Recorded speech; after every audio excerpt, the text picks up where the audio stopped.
It was a cold winter night in Bhopal, when an incident took place that people still whisper about inside the old walls of St. Helena's convent school.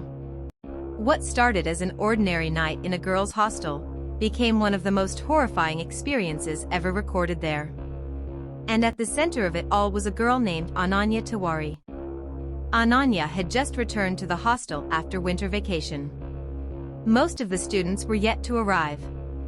Her new roommate, Priya Mehra, had joined recently. Gwalior. A quiet, polite girl from the first few days were peaceful. But soon, strange things began happening. At night, Ananya would hear soft whispers near her cupboard.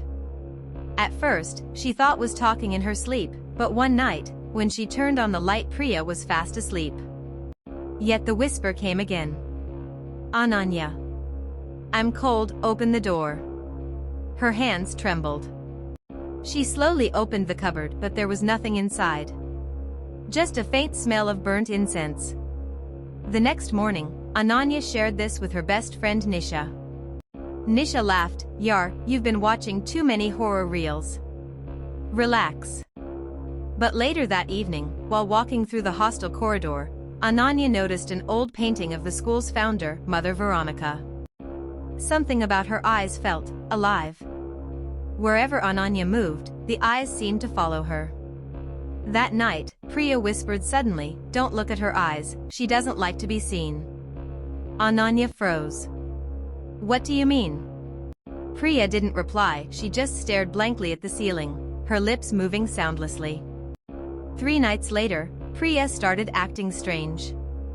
She would wake up at exactly 3:15 a.m., stand in front of the mirror, and mumble prayers in Latin, a language she had never learned.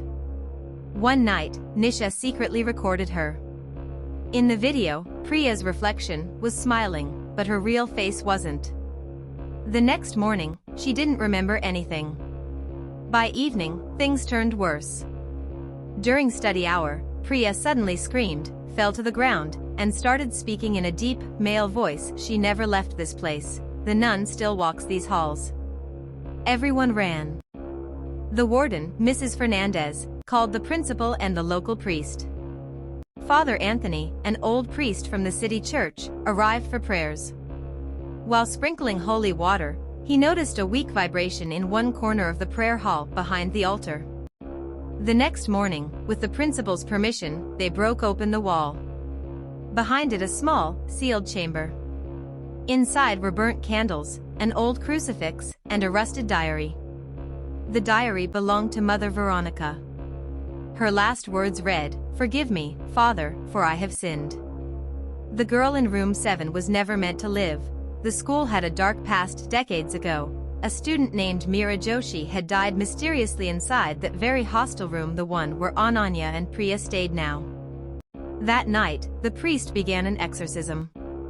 Ananya, Nisha, the warden, and the principal gathered inside the room. Priya's body was trembling. Her eyes turned pale white.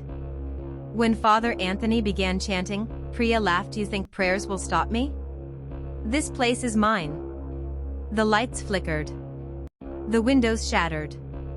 A cold wind rushed through the corridor. The old painting of Mother Veronica fell from the wall, its glass cracking into pieces. Suddenly, Priya levitated a few inches above the ground, her voice echoing in 2 tones at once. Ananya, crying, shouted, "Stop. Leave her.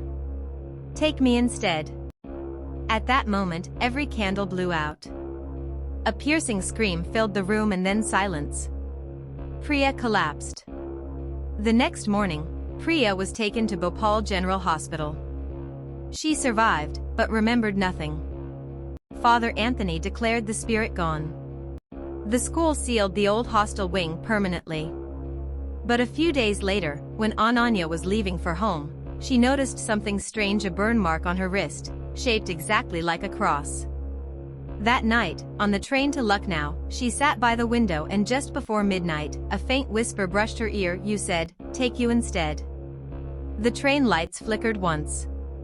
And then, everything went dark. Even today, locals of Bhopal say if you walk near St. Helena's convent after midnight, you can still hear a girl crying inside, and the soft whisper of a nun saying, "Forgive me." I didn't mean to.